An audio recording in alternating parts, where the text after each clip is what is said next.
오늘 우리 함께 읽은 본문에 등장하는 비유는 우리가 매우 잘 알고 또 많이 사용하는 비유입니다. 그러나 이 비유는 이 비유로 시작해서 연속적으로 등장하는 세 가지의 비유를 함께 살펴봐야 이 비유를 말씀하신 예수님의 뜻을 정확하게 알 수 있는 내용이기도 합니다. 이 비유들은 오늘 함께 읽은 본문 바로 직전에 등장하는 대제사장들과 장로들이 예수님께 던진 질문에 대한 대답으로 예수님께서 그들에게 주신 말씀이었기 때문입니다. 예수님께서 예루살렘에 입성하신 후 성전에서 말씀을 가르치실 때였습니다. 예수님께서 성전 뜰에서 말씀을 가르치실 때 대제사장들과 백성의 장로들이 예수님께 와서 무슨 권위로 성전에서 말씀을 가르치는지 예수님께 물었습니다. 마태복음을 보면 예수님께서 예루살렘에 입성하신 후 성전에서 상업활동하던 자들을 내쫓으신 일도 있었기 때문에 이 대제사장과 장로들이 예수님께 이런 질문을 던진 것은 어찌 보면 당연한 것이었습니다. 이들이 예수님께 던진 말은 한마디로 말해서 당신이 뭔데 이렇게 행동을 하느냐, 당신이 뭐길래 이렇게 우리를 곤란하게 하느냐, 이런 말로 요약할 수 있습니다.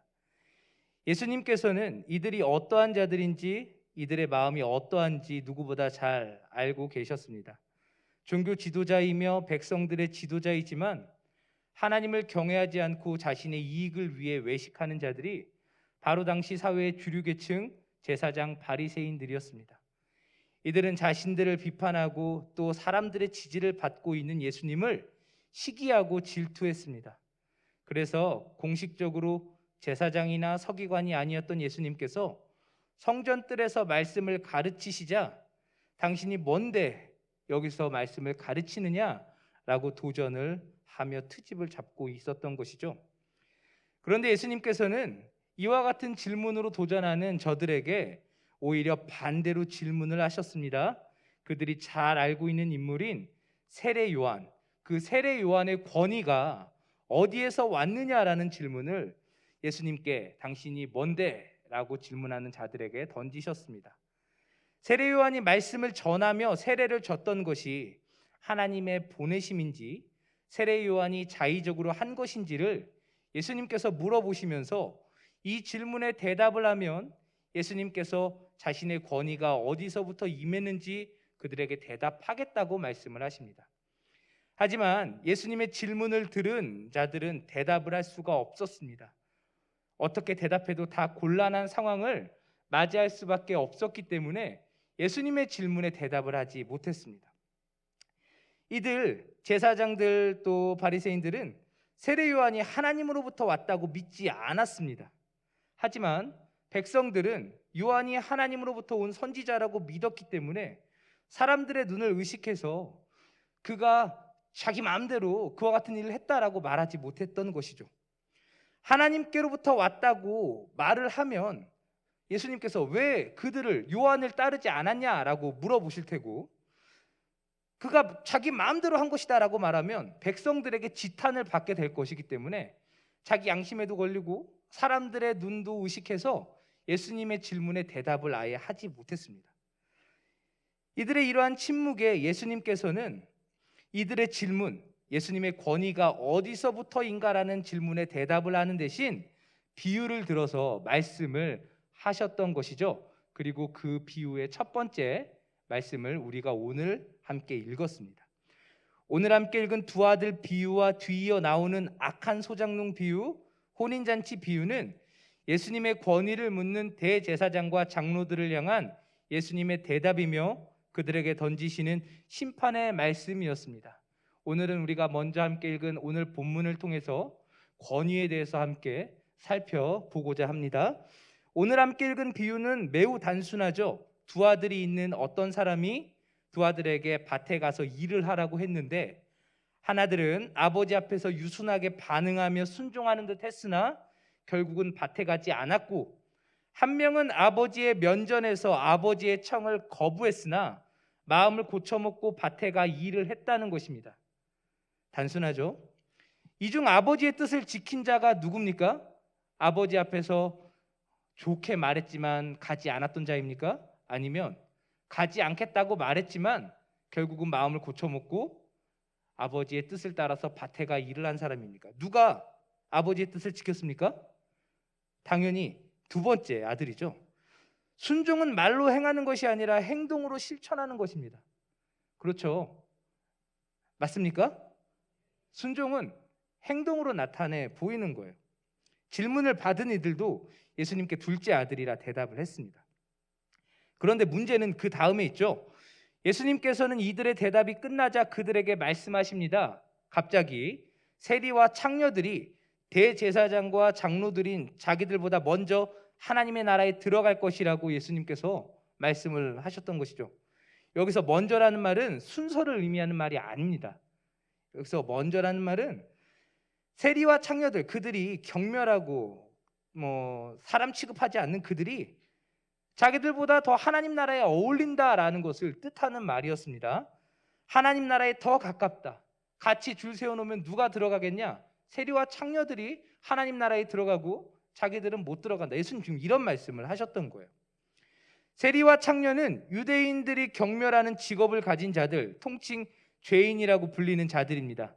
그런데 그렇게 더럽고 추악한 세리와 창녀가 거룩한 하나님의 성전을 섬기는 대제사장과 백성들의 장로도 이르지 못한 하나님의 나라에 들어간다고 말씀을 하시는 것이죠.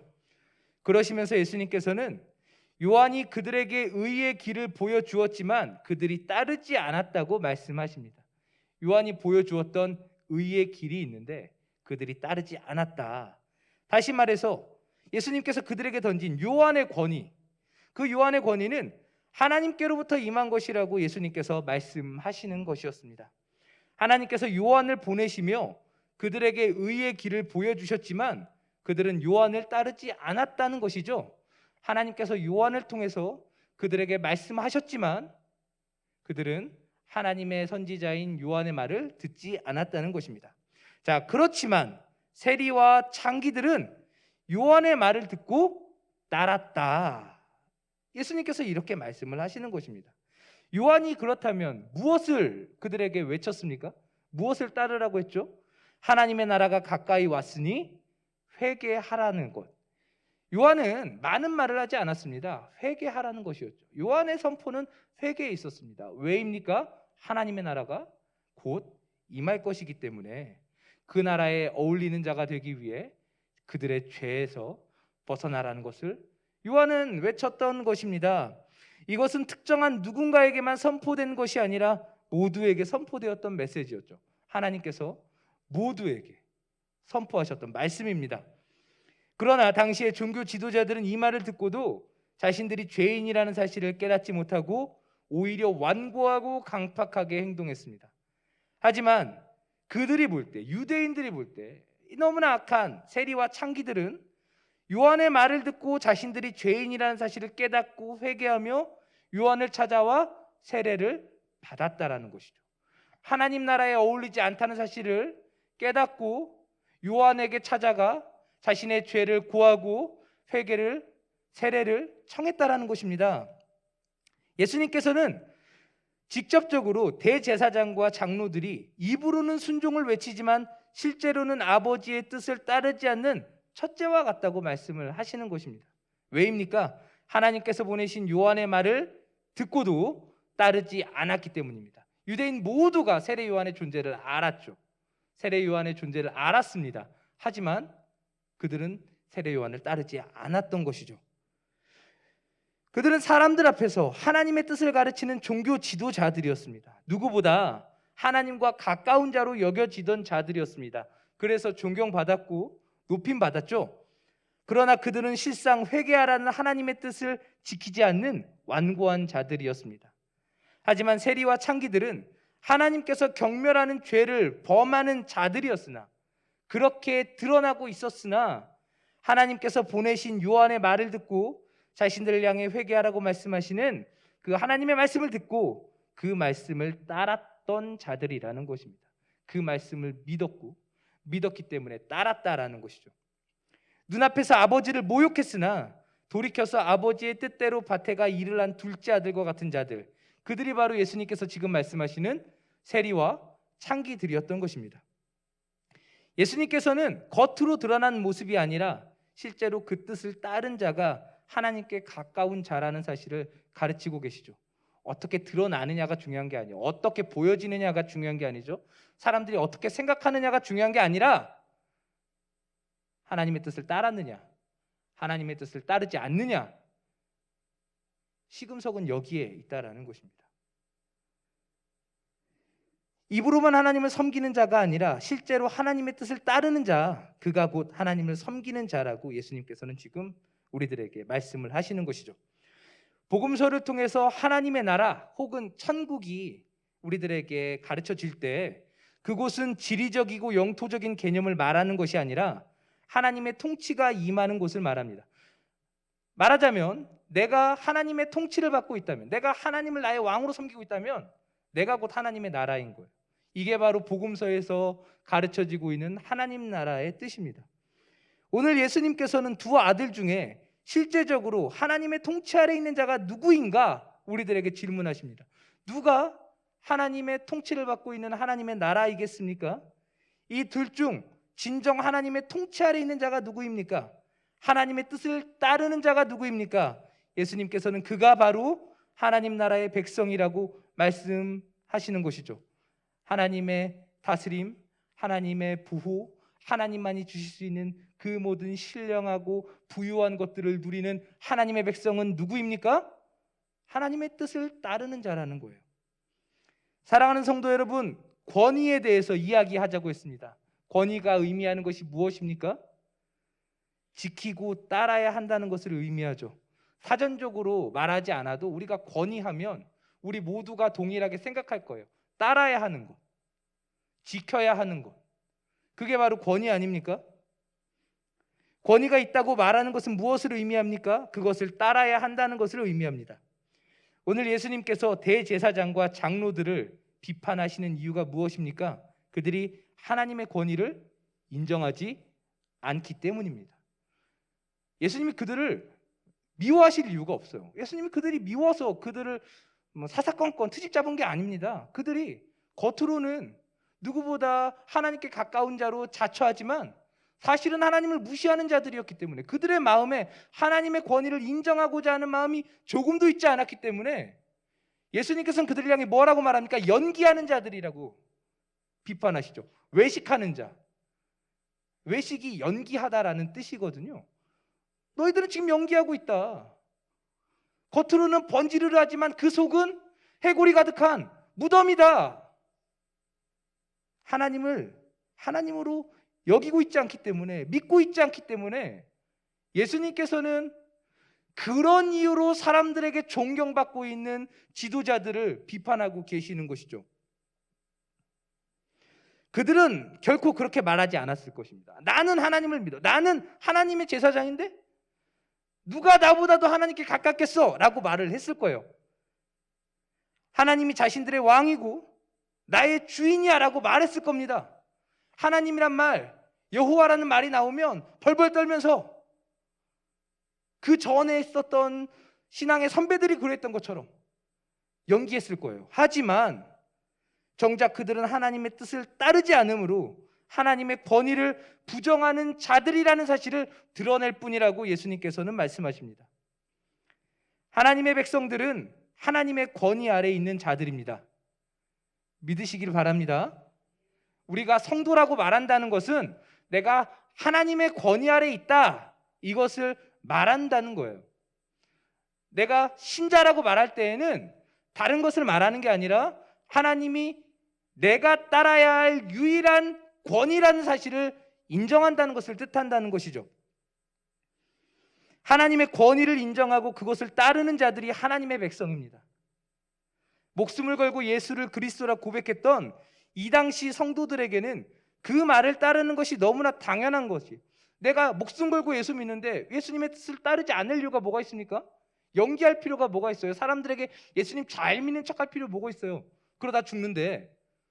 그들에게는 예수님을 믿는다는 것은 곧 예수님을 따른다는 것을 뜻하는 것이었죠. 하지만 2000년이 지난 지금 기독교가 하나의 종교 생활로 전락해버린 우리들에게 있어서 하나님의 말씀은 단지 좋은 말씀으로는 생각하지만 지켜야 할 말씀으로는 생각하지 않는 모습을 보입니다.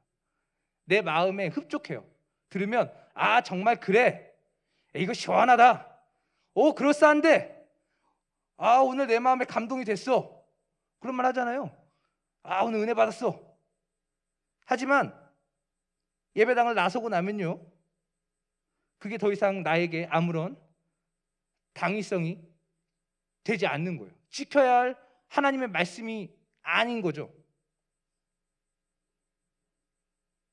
현대인들은 하나님의 말씀을 요즘에는 안 하는데 옛날에 힐링 캠프라는 프로그램이 있지 않습니까?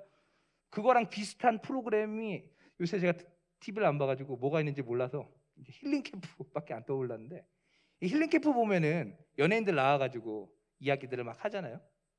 하나님의 말씀은 이제 이 정도로만 생각을 하는 거죠. 유명 강사가 전하는 좋은 글귀 정도로 생각을 한다는 거예요. 말로는 하나님의 말씀이라고 합니다. 하지만 그 말을 따를지 안 따를지는 누가 결정합니까? 내가 결정하는 거예요. 목사님, 그게 하나님의 뜻인지는 알겠는데 나는 그렇게 못하겠어요. 이거 얼마나 모순된 말입니까? 내가 하나님의 백성이라고 말을 하면서도, 내가 하나님을 믿는다고 말하면서도, 하나님이 나의 왕이라고 말하면서도 그게 하나님의 말씀인 줄 알지만 나는 그것을 따르지 않겠다라고 말하는 것이 얼마나 모순됩니까? 그러나 우리가 그러고 있을지도 모른다라는 거예요. 입으로는 성경이 하나님의 말씀이라 인정하지만 행동으로는 부정하고 있지 않습니까? 좋은 말씀이지만 제 생각은 다릅니다. 이렇게 말하면서 설교를 듣고 나오는 사람들은 하나님의 백성이 아니라는 사실을 예수님께서 오늘 우리들에게 말씀하고 계시는 것이죠. 하나님의 나라는 예수 그리스도를 자신의 구원자요 주인으로 고백하는 자에게 허락됩니다. 오직 이것만이 하나님 나라에 갈 수 있는 유일한 길이죠. 예수님이 나의 구원자라고 믿는 사람, 예수님이 나의 주인이라고 믿는 사람만이 천국에 갈 수 있습니다. 아멘 하셔야죠. 다르게 천국 갈 수 있는 방법 있으시면 지금 말씀하셔도 돼요. 손 들고 다른 길을 압니다. 그러면 제가 이 자리를 내어드릴 수 있습니다. 하지만 성경은 그렇게 이야기하지 않죠. 내가 그 나라를 위해 무엇을 했는지는 중요하지 않아요. 내가 어떠한 자인지는 중요하지 않습니다. 하나님의 나라를 살아가는 자들은 하나님의 권위 아래 살아가는 자들이지 자신의 권위를 내세우는 자들이 아니라는 것이죠. 오늘 이 시간 우리가 입으로 고백하는 우리 구주 예수 그리스도의 권위 아래 내가 살아가고 있는지 돌아볼 수 있는 시간이 되시기를 간절히 바랍니다. 오늘도 하나님의 말씀을 듣는 자리에서 나태하게 앉아서 하나님께서 무엇을 말씀하시는지는 생각하지 않고 자신의 생각에만 사로잡혀 살아가고 있지 않은지 돌아볼 수 있었으면 좋겠습니다. 그렇죠. 10년 이상 교회를 다니면 맨날 똑같은 말 하는 것 같잖아요. 본문을 보면 오늘 무슨 말씀 하시겠네, 오늘 무슨 설교하겠구나. 왜 똑같은 이야기를 할까요? 하나님께서 따르지 않으니까 똑같은 말 하나님께서 우리들에게 들려주시는 것 아니겠습니까? 우리는 너무 뻔한데? 라고 생각하고 귀를 닫아버리잖아요. 그런데 그게 바로 심판받은 이스라엘 백성들이 하나님 앞에 보였던 모습이라는 것을 잊지 않았으면 좋겠습니다. 하나님께서 계속 선지자들을 보내시잖아요. 그들에게 똑같은 말씀하셨어요. 그런데 그들은 왜 듣지 않아 심판받았을까요? 오늘 그와 같은 모습이 우리의 모습이 되지 않기를 간절히 축복합니다. 일평생 하나님의 말씀을 듣는 삶을 살았어도 그 말씀에 지배를 받지 않아서 하나님의 나라와는 거리가 먼 삶을 살고 있지는 않는지, 예수님께서 영생을 묻는 율법사에게 말씀하신 대로 주님의 말씀을 듣고 가서 행하는 자가 되는 우리들이 될 수 있기를 간절히 바랍니다. 하나님 나라에서 멀찍이 떨어져서 내가 그 나라를 안다고 말하는 자가 아니었으면 좋겠습니다. 보이니까 그 나라가 어떠한 나라인지 말할 수는 있죠. 하지만 그 나라가 나의 나라는 아닐 수도 있다라는 것을 우리가 아주 주의하면서 오늘 하나님 앞에 기도할 수 있었으면 좋겠습니다. 오직 하나님 나라 안에서, 하나님의 권위 아래서, 하나님의 말씀 안에서 하나님과 더불어 진정한 하나님 나라 백성의 삶을 사는 우리 모두 되시기를 간절히 축복합니다. 우리 기도하겠습니다.